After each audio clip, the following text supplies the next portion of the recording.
Good morning all students. आज की इस वीडियो में हम संध्या की बाद नामक कविता का अगला पद्यांश पढ़ने जा रहे हैं। प्यारे बच्चों, छायावादी कवि सुमित्रानंदन पंत ने संध्या की बाद नामक जो लंबी कविता आपके पाठ्यक्रम में बहुत ही सरल और रोचक भाषा में दी है। संध्या के समय जब गांव में जो गरीब बस्ती होती है, जैसे अपन कस्बा न तो गांव न शहर बीच की बस्ती, उसमें गांव के बाहर एक कच्ची बस्ती होती है। कच्ची बस्ती के लोग अपनी छान छपरों में संध्या के समय चूल्हा जलाते हैं और चूल्हा जलाने से जो धुआं निकलती है, उस धुएं का जो धुंधलापन है वो आकाश में छा जाता है। एक तरफ तो संध्या की अंधेरी वेला छा जाती है और उस अंधेरी वेला में जो मालियों की झोंपड़ी से निकलने वाला जो धुआं है वो आकाश के नीचे एक नीली परत सी छा जाती है, जैसे कोई दूसरा आकाश छा गया है। उस वातावरण का मनोरम चित्रण इस पद्यांश में दिया गया है। सबसे पहले अपन संकेत लिखते हैं माली की। यहाँ से लिखेंगे माली की रिक्त स्थान और अंतिम लेते हैं लंबी अंधियारी। अंधियारी अंधियारी अंधियारी जी, यहाँ तक आपका पद्यांश है। सबसे पहले उच्चारण करते हैं। उच्चारण से पहले आप मीनिंग देख लीजिए। माली, यहाँ गरीब बस्ती जो मालियों की बस्ती को कहा गया है। मड़ई, मड़ई कहते हैं झोंपड़ी को, यानी जो छान छप्पर से बनी हुई कहते हैं उसको कहते हैं झोंपड़ी। मड़ई कहते हैं झोंपड़ी और माली यानी मालियों की झोंपड़ी जी। नभ माने आकाश, नभ सी यानी आकाश जैसी, धुमाली यानी धुएं की परत, जो नीली परत अभी मैंने बताया। मंद में यानी धीरे धीरे, मंद मंद। पवन में तैरती, जैसे हवा में तैर रही हो। नीली रेशम सी, जो रेशमी वस्त्र की तरह, जो रेशमी वस्त्र जैसी। हल्की यानी पारदर्शी, जिसको कहते हैं पारदर्शी यानी आर पार दिखाई देने वाली एक चादर आसमान में जाली की तरह छा जाती है। पारदर्शी जाली की तरह छा जाती है, नीलापन छा जाता है। जो धुएं की परत है आकाश के नीचे, एक दूसरी जाली सी, हल्की सी जाली, पारदर्शी रेशम के वस्त्र जैसी जाली सी छा जाती है, तो पूरे गांव में, पूरे कस्बे पर छा जाती है। बत्ती जला दुकानों में, उस समय दुकानदार क्या करता है, अपनी दुकानों में बत्ती या दीपक जला करके बैठे सब कस्बे के व्यापारी, यानी उस कस्बे या एक जो बस्ती के जो व्यापारी हैं, अपनी दुकान में संध्या के समय अंधेरी वेला में, आज की तरह विद्युत नहीं थी तो पहले अंधेरे में क्या है, दीपक जला करके, दीपक की लो में, उसके प्रकाश में या कोई बत्ती जला करके वे अंधेरे में मजदूरों को, किसानों को घर जाते हुए और वे अपने घर के लिए राशन खरीदते हैं, तो खरीदारों या ग्राहकों का इंतज़ार करते हुए व्यापारी अपनी दुकान में बैठे रहते हैं।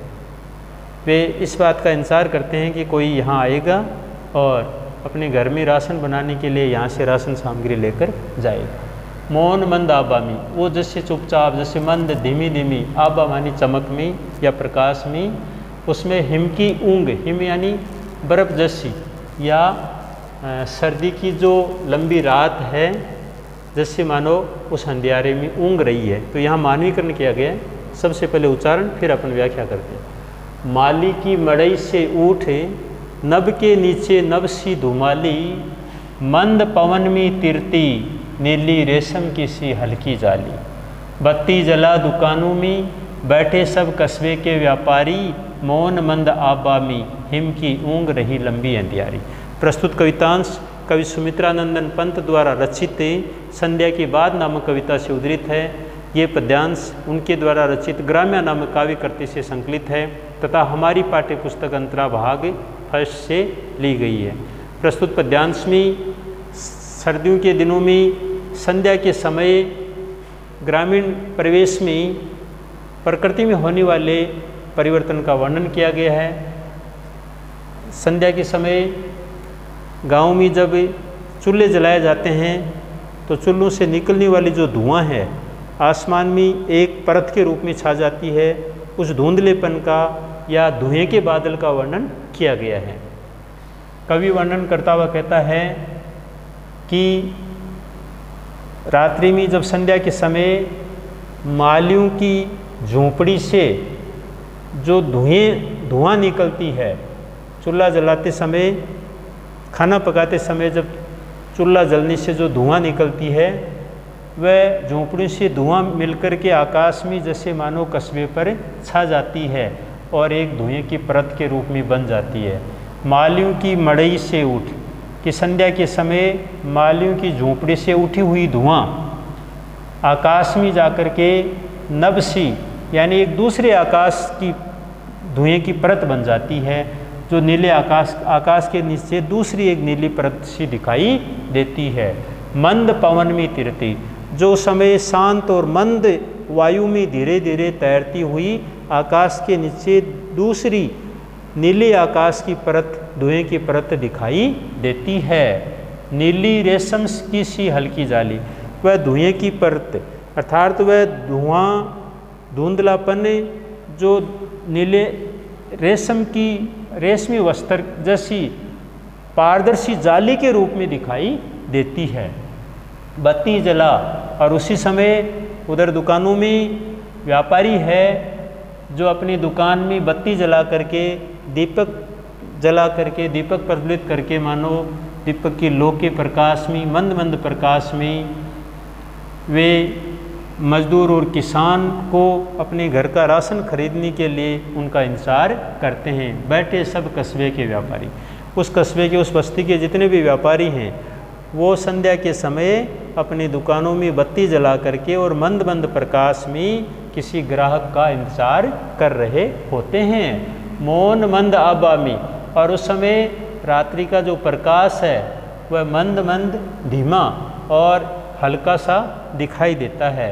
हिम की ऊँग रही लंबी अंधियारी, उस समय सर्दी की जो लंबी रात है, लंबी अंधियारी यानी सर्दी की लंबी रात, मानो सर्दी की जो हिम यानी ठंड, हिम का अर्थ है सर्दी की ठंड, सर्दी की ठंड, जो सर्दी की ठंड है उस लंबी अंधियारी रात में मानो सर्दी रूपी रात्रि है जो ऊँग रही है।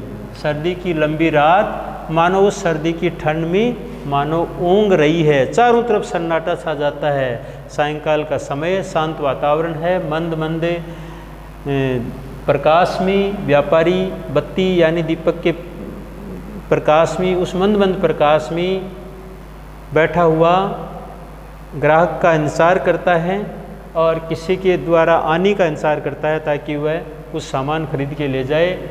इसी आशा में वह देर रात तक बैठा रहता है।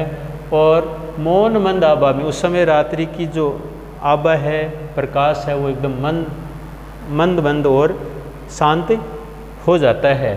और उसी समय मानो वह सर्दी की लंबी रात्रि, मानो उस सर्दी की ठंड में मानो ऊँग रही है, जैसे मानो मानव की तरह जैसे आलस्य व्यक्त कर रही है, जैसे थकान से चकनाचूर होकर के जैसे मानो हल्की हल्की नींद ले रही है। तो इसमें मानवीकरण किया गया है कि जिस प्रकार मनुष्य क्या शांत वातावरण में बैठा रहता है तो वह बैठा बैठा जैसे मानो थका हुआ सा, जैसे मानो उबासी ले रहा है या अपनी थकान को महसूस कर रहा है। फिर आप देखिए संक्षिप्त व्याख्या। कवि वर्णन करता हुआ कहता है कि सर्दियों की रात में संध्या के समय मालियों की झोंपड़ी से चूल्हा जलाने से जो धुआं उठता है, उस धुएं की परत आकाश में एक दूसरे आकाश की तरह नीली धुएं की परत सी दिखाई देती है, जो आसमान के नीचे दूसरा आकाश की धुएं की परत दूसरे आसमान के रूप में छा जाती है। जो वह धुएं के बादल जैसे मंद पवन में, मंद मंद वायु में मानो तैरता हुआ सा दिखाई देता है। वह धुएं की परत ऐसी लगती है जैसे नीले आकाश के नीचे नीले वस्त्र की कोई पतली सी यानी हल्की सी पारदर्शी कोई जाली छा गई हो। उसी प्रकार दुकानों में, बस्ती में, कस्बे के जो व्यापारी हैं, बस्ती के जो व्यापारी हैं, वो अपनी दुकान में बत्ती जला करके, दीपक जला करके और ग्राहक का इंतज़ार कर रहे हैं। किसान या मज़दूर को जैसे घर जाते हुए देख रहे हैं कि कोई आए और उनसे कोई घरेलू सामान खरीद करके ले जाए। मौन मंद आबामी, और उस समय संध्या का प्रकाश एकदम मौन, शांत और मंद मंद प्रकाश में वह बैठा हुआ इंतजार कर रहा है। और उसी समय हिम की यानी सर्दी की जो ठंड है, मानो उस लंबी अंधेरी रात में ऊँग रही है, अर्थात वह लंबी अंधेरी रात मानो उस सर्दी की ठंड में मानो ऊँग रही है, अर्थात चारों ओर सन्नाटा छाया हुआ है। विशेष में आप लिखेंगे प्रस्तुत कवितांश की भाषा सहज एवं सरल संस्कृत निष्ठ खड़ी बोली से युक्त है। तत्सम प्रधान खड़ी बोली का प्रयोग इस पद्यांश में चित्रात्मक शैली का प्रयोग किया गया है। इस पद्यांश में संध्या के समय गरीब बस्ती द्वारा चूल्हे जलाने से उठने वाले धुएं का प्रासंगिक वर्णन, साथ ही व्यापारियों के द्वारा ग्राहक का इंतजार करते हुए वर्णन किया गया है। इसमें जैसे रेशम की सी, नवसी में उपमा अलंकार का प्रयोग किया गया है। साथ ही ऊँग रही, इसमें मानवीकरण अलंकार का प्रयोग किया गया है। और इसी के साथ जैसे अनुप्रास अलंकार का प्रयोग भी इसी पद्यांश में हुआ है। मौन मंद, मौन मंद, इस पंक्ति में जैसे अनुप्रास अलंकार का प्रयोग किया गया है। समस्त पद में जैसे प्रसाद गुण का प्रयोग हुआ है और साथ ही लक्षणा शब्द शक्ति का प्रयोग किया गया है। इसी के साथ आज का वीडियो यहीं पर समाप्त किया जाता है। धन्यवाद।